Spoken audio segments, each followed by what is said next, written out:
How far will this rocket gun shoot, Wilma? I demanded, drawing my pistol. It depends on your rocket, Tony.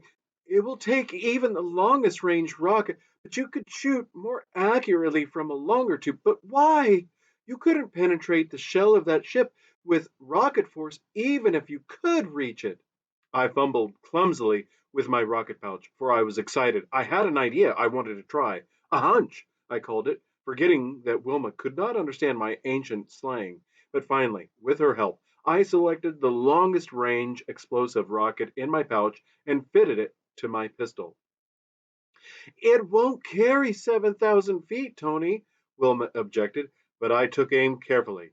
It was another thought that I had in my mind. The supporting repeller ray, I had been told, became molecular in character in what was called a logarithmic level of 5.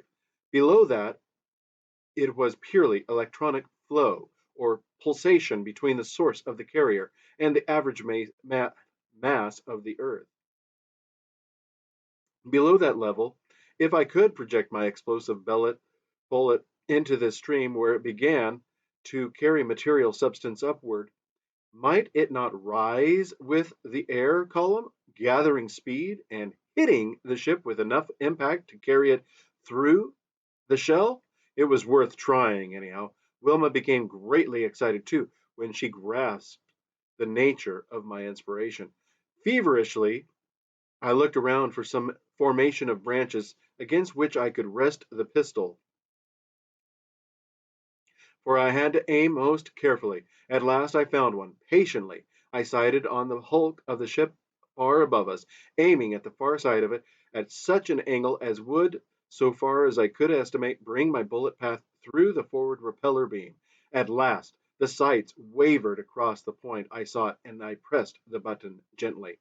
For a moment we gazed breathlessly. Suddenly, the ship swung bow down as on a pivot and swayed like a pendulum. Wilma screamed in her excitement. Oh, Tony, you hit it! You hit it! Do it again! Bring it down!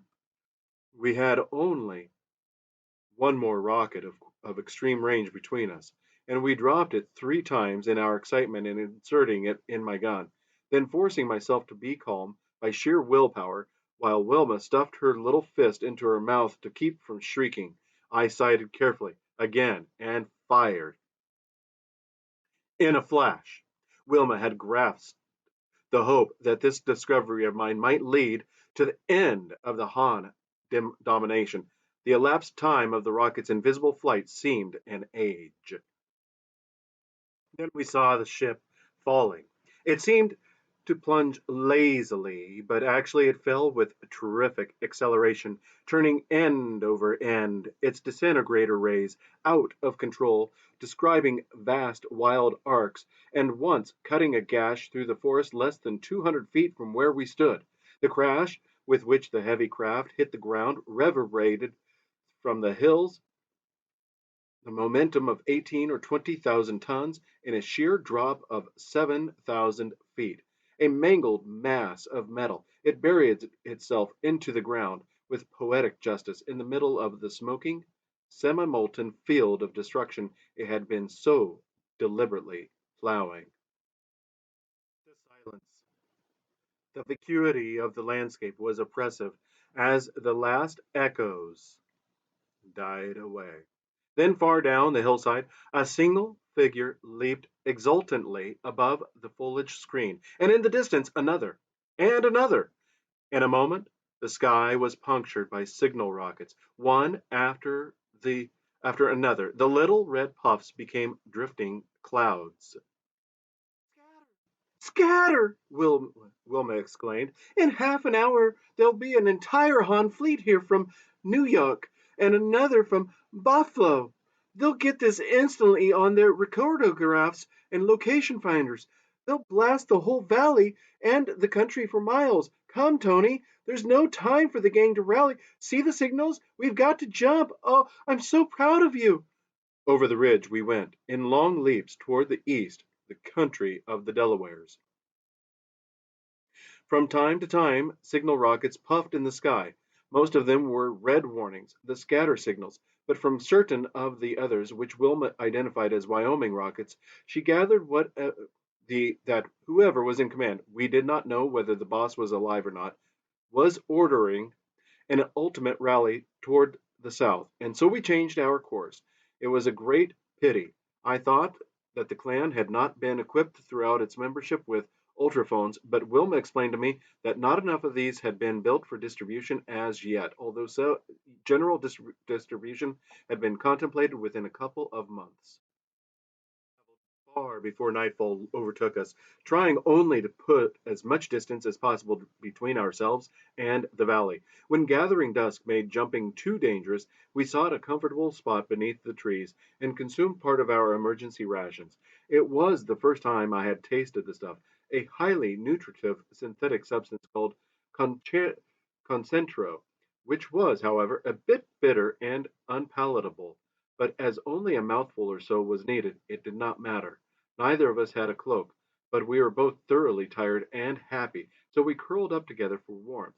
I remember Wilma making some sleepy remark about our mating as she cuddled up, as though the matter were all settled, and my surprise at my own instant acceptance of the idea, for I had not consciously thought of her that way before, but we both fell asleep at once. In the morning, we found little time for love making. The practical problem facing us was too great. Wilma felt that the Wyoming plan must be to rally in the Susquehanna territory, but she had her doubts about the wisdom of this plan.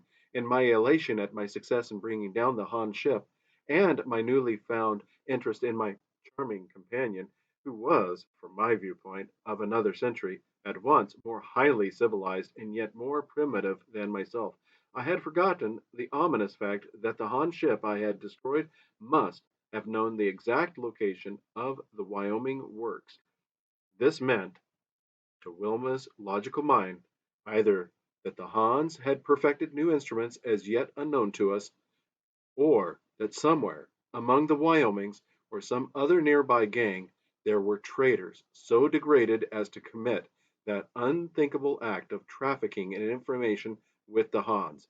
In either contingency, she argued other Han raids would follow, and since the Susquehannas had a highly developed organization and more than usually productive plants, the next raid might be expected to strike them. At any rate, it was clearly our business to get in touch with the other fugitives as quickly as possible, so in spite of muscles that were sore from the excessive leaping of the day before, we continued on our way. We traveled for only a couple of hours when we saw a multicolored rocket in the sky, some 10 miles ahead of us. Bear to the left, Tony, Wilma said, and listen for the whistle. Why? I asked. Haven't they given you the rocket code yet? She replied. That's what the green followed by yellow and purple means. To concentrate 5 miles east of the rocket position. You know, the rocket position itself might draw a play of disintegrator beams. It did not take us long to reach the neighborhood of the indicated rallying, though we were now traveling beneath the trees, with an occasional leap to a top branch to see if any more rocket smokes were floating above, and soon we heard a distant whistle.